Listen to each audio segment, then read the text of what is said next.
В эфире еженедельная информационно-аналитическая программа «События недели» и я, ее ведущая Елена Лолуа. Здравствуйте. На последнем заседании сессии депутаты парламента должны были обсудить проект постановления об объявлении вотума недоверия премьер-министру. Однако он был снят с обсуждения и перенесен на следующее заседание. Вопрос об объявлении недоверия премьер-министру поднимается не первый раз. Об этом в Народном собрании заговорили еще в феврале 2016 года. В чем обвиняется глава абхазского правительства и какие аргументы у инициаторов этого вопроса? Мы обсудим с гостем в студии. А пока давайте вспомним, что важного произошло на уходящей неделе. Эрик Хашба с обзором.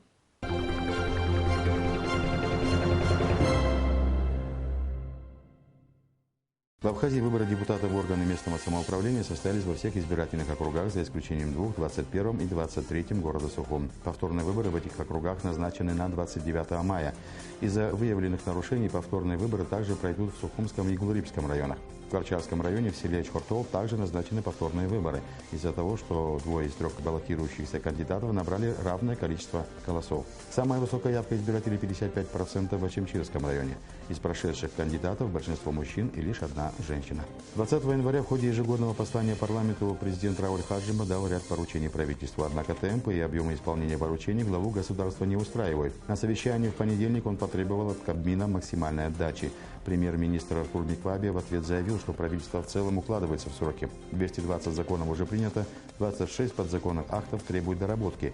Самым сложным премьер назвал разработку отраслевых социально-экономических программ развития. Многие законы остаются на бумаге в первую очередь, потому что органы исполнительной власти вовремя не готовят подзаконные правовые акты, сказал президент и призвал ускорить эту работу. Президент также ждет от правительства конкретных результатов по реформированию налогового законодательства. На этой неделе в Абхазии с частным визитом находился командующий Центральным округом Министерства обороны Республики Ангола генерал-лейтенант Симао Карлифушвала. В понедельник у него состоялась встреча с руководством правительства Абхазии. Симао Карлифушвала поблагодарил за теплый прием и отметил, что это его первый, но не последний визит в Абхазию. Пути преодоления церковного раскола обсуждались на встрече президента Рауля Хаджима с представителями Церковного совета Абхазской православной церкви.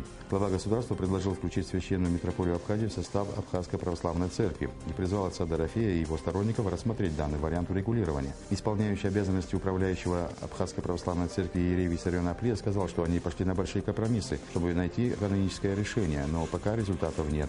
Встреча прошла без участия представителей священной митрополии Абхазии. Четвертая международная научно-практическая конференция «Феномен рыночного хозяйства. От истоков до наших дней», открывшаяся в Сочи, была посвящена памяти доктора экономических наук профессора Александра Сидорова. Завершающий день конференции прошел в Сухуми в Абхазском государственном университете. В конференции участвовали известные экономисты Абхазии, России, Казахстана, Украины, Крыма, Узбекистана. Тонировка автомобильных стекол больше не является правонарушением. 6 апреля в окончательном чтении депутаты приняли поправки в Кодекс об административных правонарушениях, согласно которым светопропускание лобового стекла должно быть не менее 70%, боковых стекол не менее 35%. Решение парламента журналистам прокомментировал министр внутренних дел Леонид Запшко. Он подчеркнул, что тонированные стекла ухудшают обзор и влияют на безопасность движения. Депутаты парламента перенесли рассмотрение вопроса об объявлении вотума недоверия премьер-министру Артуру Микваби. Инициатор вопроса, депутат Алмаз Джапуа, сослался на то, что у него появилась дополнительная информация о неких фактах, которые надо изучить и включить в текст постановления. Премьер-министра депутат обвиняет в срывах срока по замене паспортов, приведших к невозможности проведения выборов в органы местного самоуправления в Галском районе, а также проведения неэффективной экономической политики. Накануне курортного сезона депутаты ввели штрафные санкции за нахождение в общественных местах за пределами пляжной зоны в купальных костюмах. После внесения поправок в закон туристу будет грозить штраф в размере 5 минимальных зарплат. Это если его заметили в неподобающем виде впервые. За повторное нарушение закона штраф колеблется от 10 до 20 минимальных зарплат. Парламент также утвердил 11 судей различных судебных инстанций республики.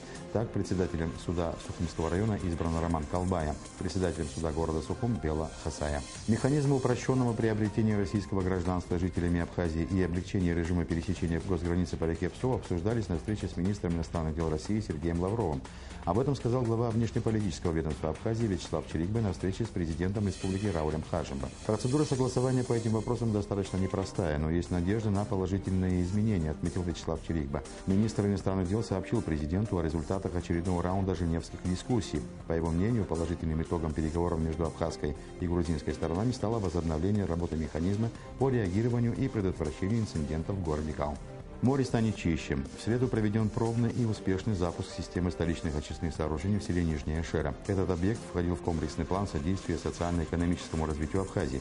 На его строительство ушло 5 лет и более 600 миллионов рублей. Комплекс будет очищать бытовые и промышленные стоки со всего города, кроме районов Турбаза и Синоп, в объеме 30 тысяч кубометров в сутки. Расходы на содержание и эксплуатацию объекта по приблизительным подсчетам составят 16 миллионов рублей в год. В рамках Совета по экономическому развитию и реформам при президенте в Министерстве экономики создана рабочая группа, которая разрабатывает механизмы реализации стратегии социально-экономического развития Абхазии до 2025 года. Для выработки конкретных действий по восстановлению экономики Абхазии анализируется статистическая информация и проводится опрос участников экономического процесса, представителей центральных органов управления, бизнес-сообщества. Пошаговый план реализации стратегии рабочая группа должна подготовить в течение 3 месяцев, после чего программа будет вынесена на суд общественности.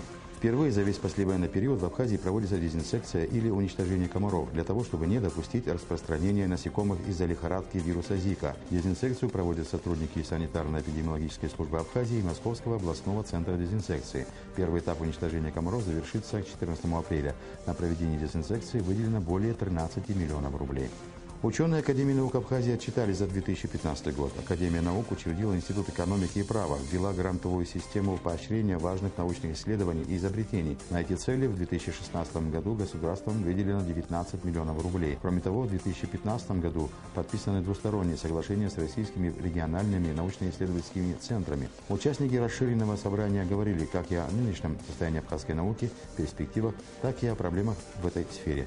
Научную общественность беспокоит низкая заработная плата и недостаточное финансирование научных учреждений. С улучшением экономической ситуации в стране Академия наук и подведомственные ей институты получат значительную поддержку для укрепления их материально-технических возможностей.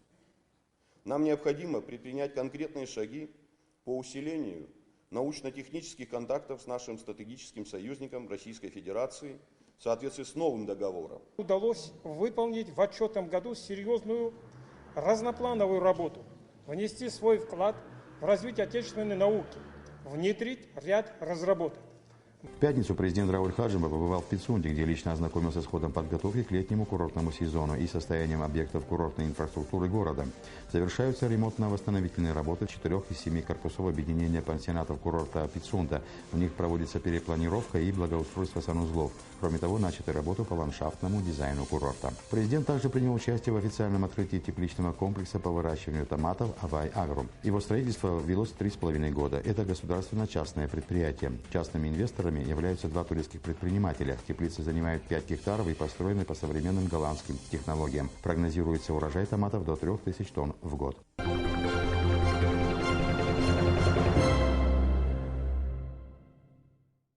Это все, чем запомнилась уходящая неделя. А сейчас обсудим инициативу об объявлении вотума недоверия премьер-министру Абхазии Артуру Миквабе, а также отчет контрольной палаты по результатам комплексной проверки расходования бюджетных средств в процессе паспортизации. Гость нашей студии сегодня – первый вице-премьер правительства Абхазии Шамиль Адзимба. Здравствуйте, Шамиль Умарович. Здравствуйте. До нашей беседы я хотела бы напомнить телезрителям о том, почему был отложен вопрос о недоверии премьер-министру. Первый вопрос, включенный в повестку дня заседания сессии парламента – объявление вотума недоверия премьер-министру Артуру Миквабе. По просьбе самого докладчика, депутата Алмаса Джапуа, вопрос был перенесен на следующую сессию парламента. Обнаружилась дополнительная информация, достаточно серьезно требующая внесения в текст постановления об объявлении вотума недоверия премьер-министру. Прошу перенести рассмотрение данного вопроса на следующее заседание. Премьер-министр Артур Миквабе попросил ознакомить его с перечнем предъявляемых претензий по работе Кабинета министров и прокомментировал постановление парламента об объявлении ему вотума недоверия. Сказали, что есть какие-то еще новые обстоятельства. На самом деле я не знаю, к сожалению, я не знаю и старые обстоятельства. Потому что нам никто не дал никакого документа. Какие выдвигаются и какие основания, в смысле, ставить так вопросы, будоражить нашу общественность. Хочу вам прямо заявить, правительству нашему есть чем гордиться. Мы многого достигли и продолжаем дальше работать. Мы занимаемся реформами. Реформа очень сложная тема. Конечно, она вызывает неоднозначную реакцию у многих, и в том числе у тех сил, которым это не нравится, что проходит реформы. Конечно, реформы не могут проходить без ошибок, не могут проходить без упущений, потому что накопившиеся проблемы достаточно глубокие. Депутат Алмаз Джапуа не первый раз поднимает вопрос об эффективности работы премьера. Заявление о недоверии к главе правительства Артуру Миквабе и первому вице-премьеру Шамилю Адзымба он сделал 3 февраля из-за того, что правительство, по его мнению, завалило решение важных вопросов, касающихся паспортизации и выборов в органы местного самоуправления. Рената Шакая, Роберт Ломи, Астамур Гожба, Абхазское телевидение. Итак, Шамиль Умарович, как сказала моя коллега, вопрос о недоверии премьер-министру ставился не раз. Правительство обвиняют в срывах срока паспортизации, из-за чего не были проведены выборы в местные органы власти в Гальском районе. Вы возглавляете комиссию по паспортизации, по изготовлению бланков общегражданских паспортов и вида на жительство. Я бы хотела, чтобы мы поговорили об отчете контрольной палаты, которая провела комплексную проверку эффективности расходования бюджетных средств по паспортизации. Проверка была проведена по требованию парламента. И главная претензия контрольной палаты в том, что правительство нарушило сроки.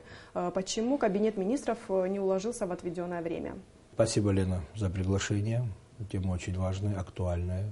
Тема не просто важная, это архиважная. Вы знаете, что именно паспортизация послужила событием 2014 года. Вот. И, в принципе, по большому счету, очень много об этой теме сказано. Вы знаете, каждый свой этап, каждое свое участие в переговорах, там, поездка в Москву или приезд сюда в Госзнак, я давал, скажем так, брифинг такой даже в мини-пресс-конференции вашим коллегам. По большому счету все это зафиксировано есть. Но опять-таки все-таки тема мусолится. Вот вопрос, почему не уложились в сроки. Во-первых, слово «завалили», русский язык богатый. Да, может быть, не уложились в те сроки, которые обозначил парламент и так далее, да, но слово «завалили», я думаю, что здесь просто неприемлемо и некорректно, мягко говоря.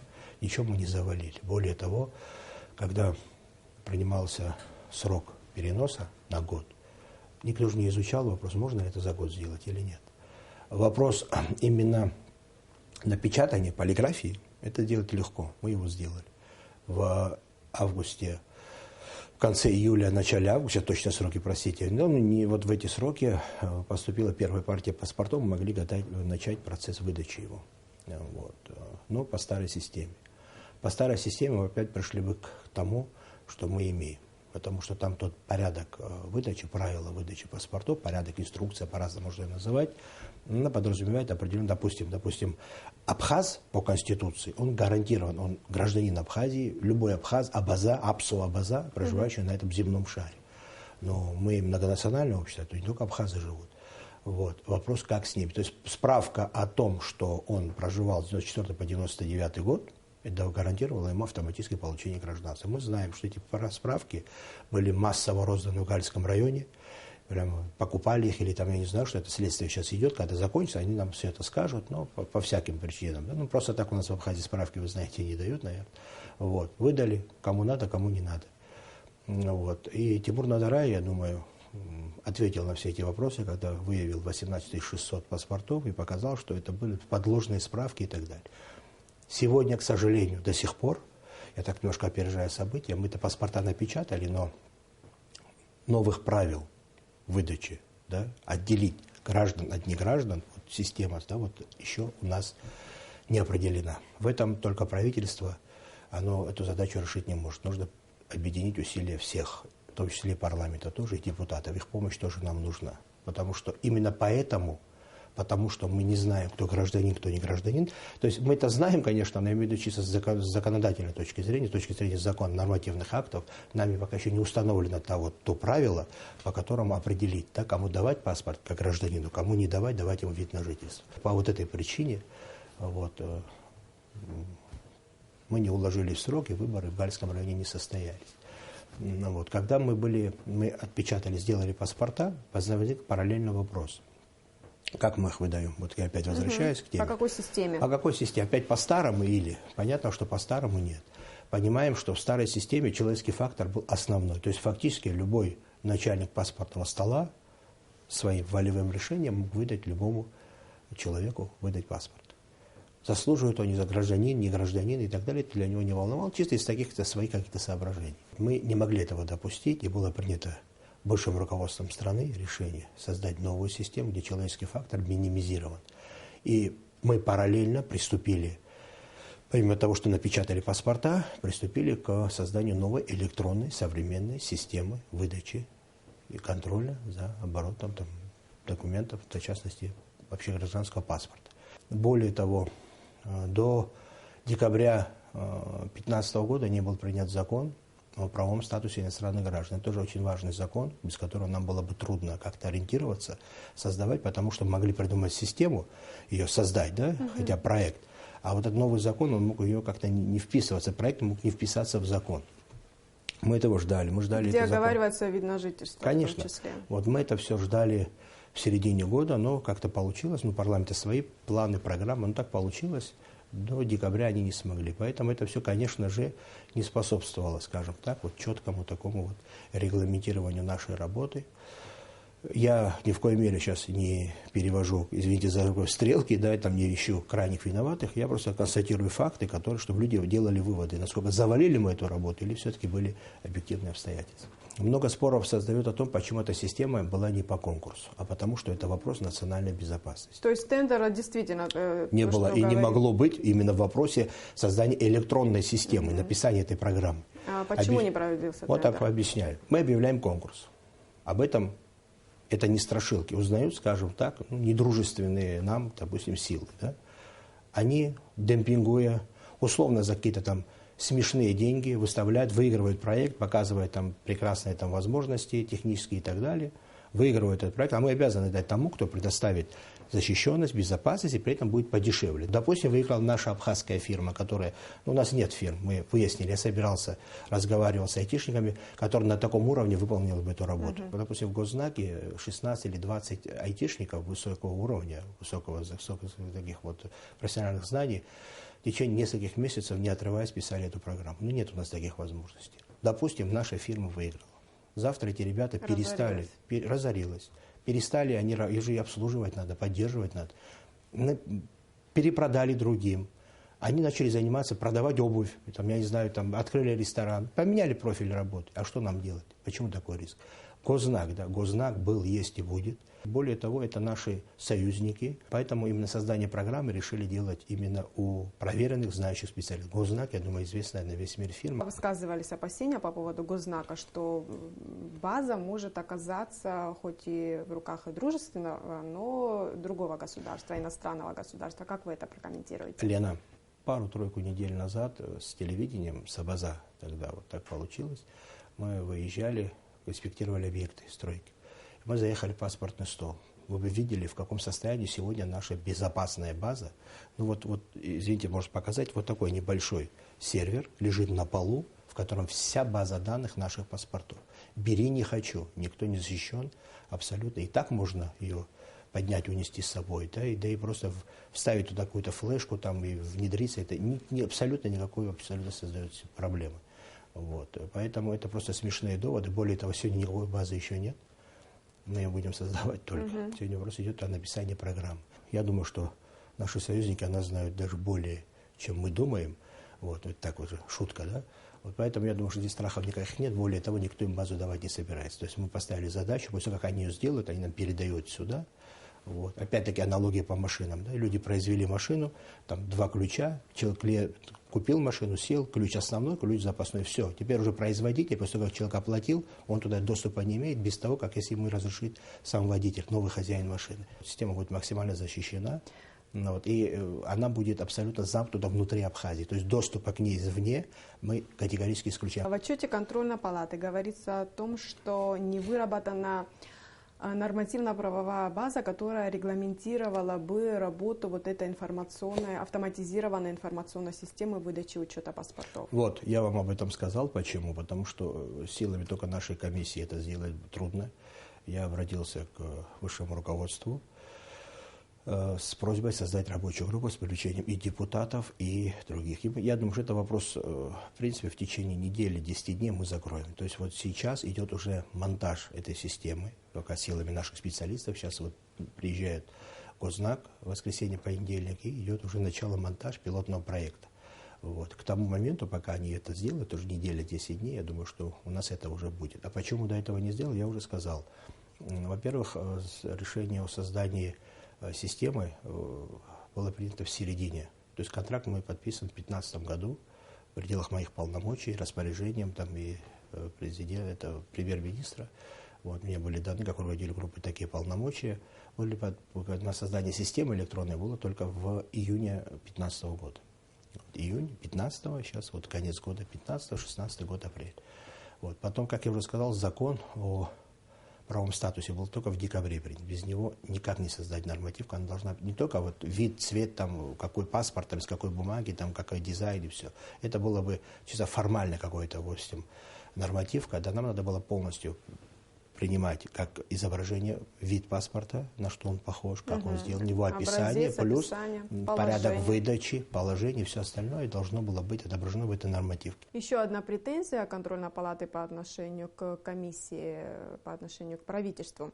То, что правительство заключило госконтракт с Госзнаком Российской Федерации, незаконно. Почему? Потому что не утверждено положение о паспорте, не готовы описание бланка паспорта, общегражданского паспорта и вида на жительство. Поэтому делается основание о том, что контракт был подписан незаконно. Что вы скажете по этому поводу?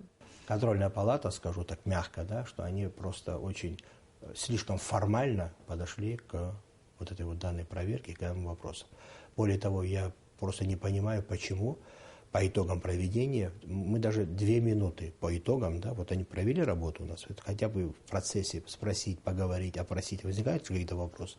У нас вообще не было беседы с ними, была беседа только в первый день, когда они пришли на работу, мы пришли, вот хотим работать, мы дали им все возможности, насколько могли, и люди приступили к своей работе. Во-первых, описание паспорта есть. Работала над ним комиссия. Комиссия приняла паспорт, его изображение, его описание, вот, есть подписи. Более того, потом мы это согласовали, когда подписывали контракт, каждый лист бумаги, паспорта отдельно. Я это показывал руководителю общественной контрольной палаты. Я ему лично показал с визой моей и визой моего визави, что утверждены эти листы. У нас все это есть. Я не знаю, почему это сделано. Да, но не было постановлено. Я объяснил, по какой причине, потому что мы ждали закон о правовом статусе иностранного гражданина. Идем дальше по отчету контрольной палаты. Почему затраты на изготовление общегражданских паспортов и вида на жительство, это порядка 90 миллионов рублей, они не были включены в госбюджет 2015 года, а были взяты из резервных фондов президента и правительства? Очень легкий, с чем это связано? Это очень легкий вопрос. В 2014 году 6, то ли 9 декабря распоряжением премьер-министра я возглавил рабочую группу. Она работала с 2013 года, тоже в декабре. Вот, 2013 года она была создана предыдущим премьер-министром Лакирвалем Ивановичем. Вот, естественно, потом при смене правительства вот, это было поручено премьер-министру. Начал Бутба Беслан Дикович, но когда я уже приступил к работе, Беслан Дикович стал премьер-министром, я возглавил эту работу вот, только в декабре. Мы связались с Госзнаком, они попросили нас приехать после январских праздников. Это же вопрос не от нас зависит, правильно? Вот. Но получилось так, что они раньше февраля не смогли. Трачук, генеральный директор Госзнака, вот, профессор, вы знаете, да, доктор технических наук, который возглавляет эту структуру много лет. Вот, он был в командировке, он хотел лично принять участие в переговорах. Переговоры на начало февраля. Я приехал. Участвовал сам Трачук. Вот, и прямо там, в присутствии своих коллег, он дал им понять четко, не понять, он прямо сказал, это для нас, работа с Абхазией для нас не коммерческий проект, у нас не является целью извлечь максимальную выгоду. Мы должны помочь этой стране, подарить, к сожалению, нам не разрешает закон, то просто сделать бесплатно это все, ну и более того, там оно затратно, говорит, столько мы не можем, вот, но мы сделаем по минимальным расценкам. И это было, по большому счету, не слово, а они подтвердили это и делами тоже. Первые цифры, о чем, когда мы обсуждали вопрос изготовления паспортов, просто паспортов полиграфии, до 300 рублей доходили цифры. В итоге мы нашли оптимальное, это было общегражданские 155 рублей, плюс с привозом там и так далее, чуть-чуть больше, под 160, ну не знаю, сейчас точно не могу сказать цифру, потому что там транспортные расходы, это расходы по доставке до Адлера, с Адлера в Сухум, складировка, охрана, как его, тоже стоит каких-то денег, да, пока мы заскладировали все это на хранение. И плюс вид на жительство тоже стоил порядка там и того больше. В итоге эти цифры были на порядок в разы уменьшены. Это раз, первое. Второе. Создание системы, я думаю, что оно не 15 миллионов 800, оно стоит в 2,5 раза больше. Вот. Но и при этом и здесь тоже они были, как говорится, эти параметры сокращены в пользу Абхазии. Вот. И мы начали переговоры в феврале. В марте, начале апреля мы сдали параметры цифр, да, сколько будет это стоить. И только 24 апреля я подписал контракт в пределах своих полномочий о напечатании паспортов. 24 апреля. Бюджет был принят, уже был принят. Вопрос о создании системы, контракт подписан 18 июня, это уже полгода прошло. Скажи, пожалуйста, Лена, как мы могли внести в бюджет 2015 года данные цифры? И у меня вопрос, да, к тому же депутату, который это поднимает. А когда принимали бюджет 2015 года, он же его видел, обсуждал.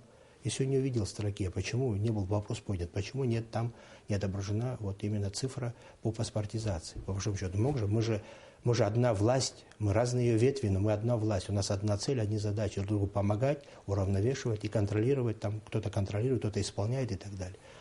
Тоже такой вопрос у меня резонный, я думаю, да, возникает. Раз так сложилось и контракт был подписан, источник откуда? Мы обратились. И резервный фонд. Конечно, естественно, те источники, которые возможны, доступные, которые были. Но мы же не могли за счет зарплаты там, и каких-то иных там, социальных выплат делать эту работу. Вот и возник вопрос.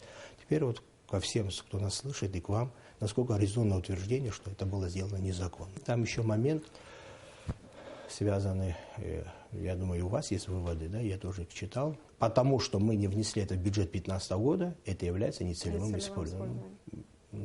Я не понимаю вообще, что это за вывод и что это за была проверка. Еще одно замечание контрольной палаты, то, что контрольная палата считает необходимым провести детальную проверку ремонтно-восстановительных работ объектов МВД, потому что госконтракт со строительной фирмой государственной был заключен в отсутствии проектно-сметной документации. Что вы на это скажете? Ну, не совсем так. Опять же, когда надо было начинать срочно работу, мы понимали, что будет система готова, а паспортные столы должны подведены к этой системе. Там определенная инфраструктура, особенно много работы вызывала серверная, которая будет в здании МВД находиться, вот, где будет основная база данных храниться. Вот та, которая сейчас на полу у нас лежит, вот такой маленький сервер, это будет закрытое помещение, без окон, без дверей, с вентиляцией, с охлаждением, со всеми делами, с охраной, вот, круглосуточным контролем, видеонаблюдением. Нам надо было делать быстро, и какие-то работы были проанонсированы, да, допускается какая-то небольшая часть, выдается Апснаргалара, они нашли подрядчика СМУ-2, который, кстати, очень хорошо и качественно сделали свою работу, вот, чтобы начать работу по подготовке проектно-сметной документации, и чтобы они начали какие-то хотя бы составлять дефектные акты. К тому моменту было все документы, все сметы и проектно-сметная документация и так далее, она есть. Но возник еще один нюанс. В процессе работы к нам приезжали специалисты Госзнака периодически, да, не раз 5 или 7 были в прошлом году. То есть они еще и консультировали, консультировали, да, более того, вносили какие-то изменения, конкретику. Вот, допустим, вот здесь была стена, да, изначально было так. Потом в процессе работы, создания системы показал новые правила, что эту стену надо здесь разобрать, перенести, сказать, стена была указана здесь, но ее тут разобрали, а в смете она должна была быть здесь. Вот замечание контрольной палаты. Понимаете, ну, просто слишком формальные, и, по сути, самое главное, выделенное количество денег, потрачены ли они, сделаны так, как надо. Вот. Ну, в общем, вот такого рода замечания. Апснаргалара полностью взяла все эти замечания, учила, все это подбивается, подводится за счет, естественно, их средств. Но еще раз скажу, что нарушений таких, что вот там они сделали, потратили ни денег, там, и ни работы, ничего такого нигде нет. Шамиль Умарович, когда процесс паспортизации стартует, когда уже начнется выдача, фактическая выдача паспортов? Да, еще вот я все-таки хотел бы, раз вы подняли по выводам, там написано, контрольная палата, целевое использование и эффективное выделенных средств. То есть не процесс выделения откуда, а вот деньги, которые были выделены, насколько они по целевому и по эффективно. Ну, целевое мы с вами уже, по-моему, решили, да, насколько целевое и нецелевое, это уже будет на суд наших граждан, кто нас видит, да, сами пусть решают. Вот. А вопрос эффективности, тут вообще ничего в выводах нет. О том, что вдруг мы завысили цену, да, или вдруг занизили, там, и так, никаких выводов, к сожалению, тоже не сделано. Это, говорится, уже вопрос второй.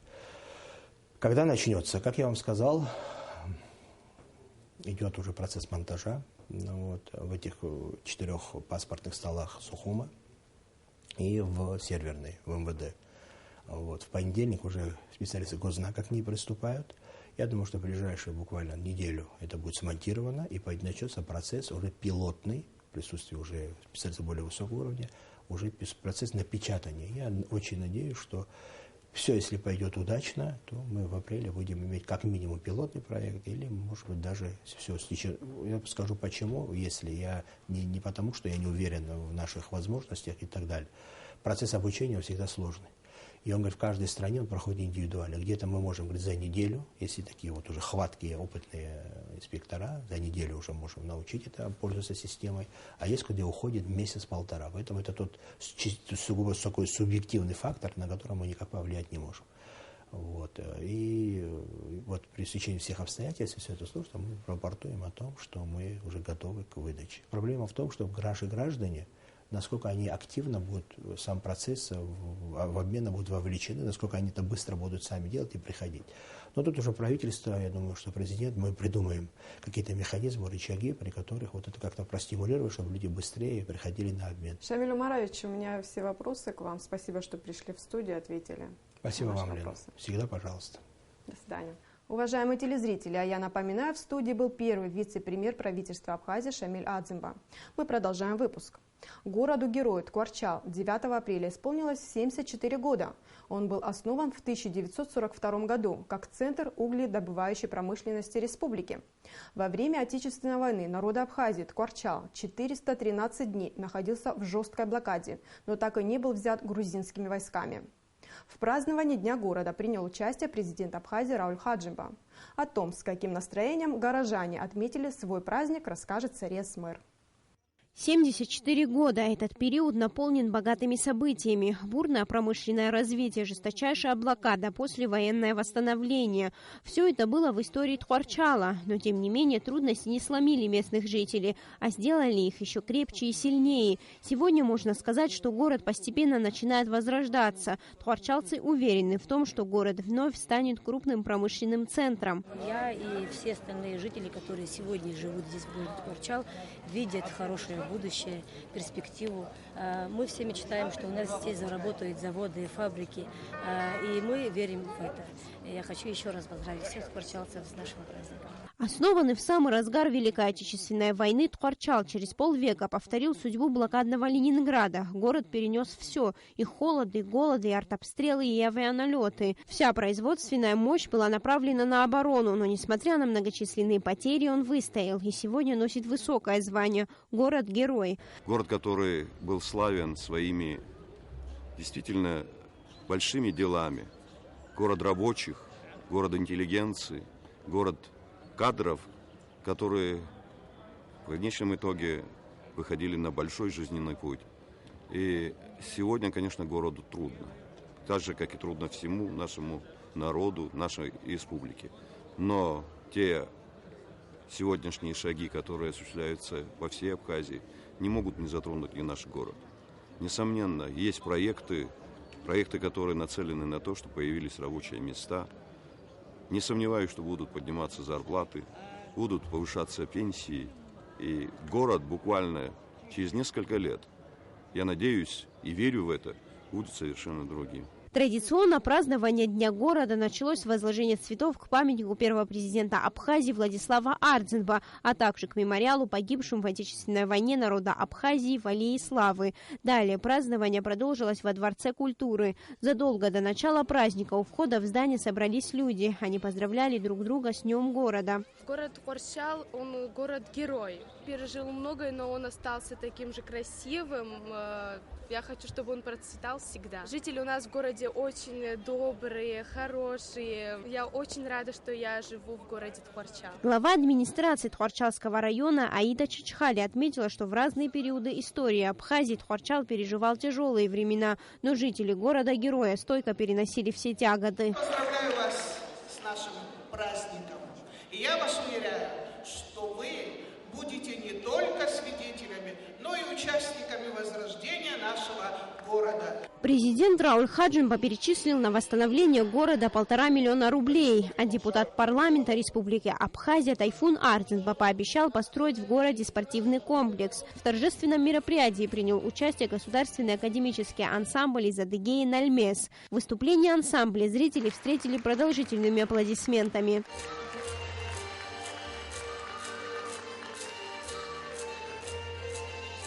За большой вклад в развитие, пропаганду и укрепление культуры и хореографического искусства народов Кавказа указом президента Рауля Хаджимба государственный академический ансамбль народного танца Адыгеи «Нальмес» награжден орденом Ахедзапша 3-й степени. Праздничный вечер завершился показом фильма, посвященного городу Тхуарчал на площади перед Дворцом культуры. Сария Смыр, Саид Айба, Абхазское телевидение.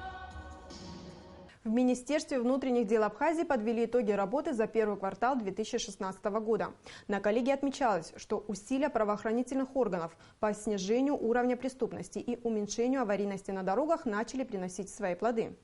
В числе других важных вопросов обсудили и недавно принятые парламентом поправки в Кодекс об административных правонарушениях, разрешающие тонировку передних стекол автотранспорта. Все подробности в материале Рената Шакая.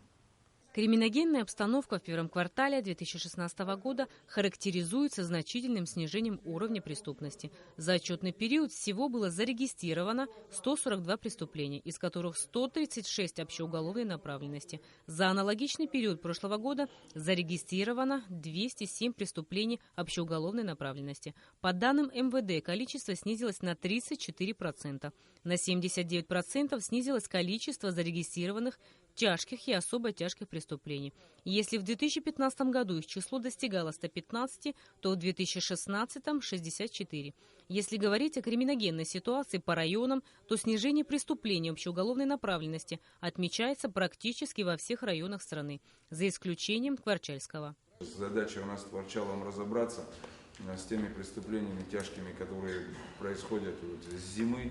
Я думаю, если мы сейчас что-то у нас получится, мы на это надеемся, то там будет тише.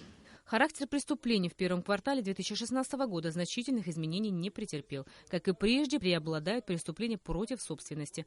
Преступления против общественной безопасности – 37%, против личности – 5,2%. В структуре преступлений против собственности подавляющее большинство – кражи. В то же время в результате проводимых оперативно-профилактических мероприятий их количество значительно сократилось. Так, в 2016 году было зарегистрировано 49 краж против 81 в 2015 году.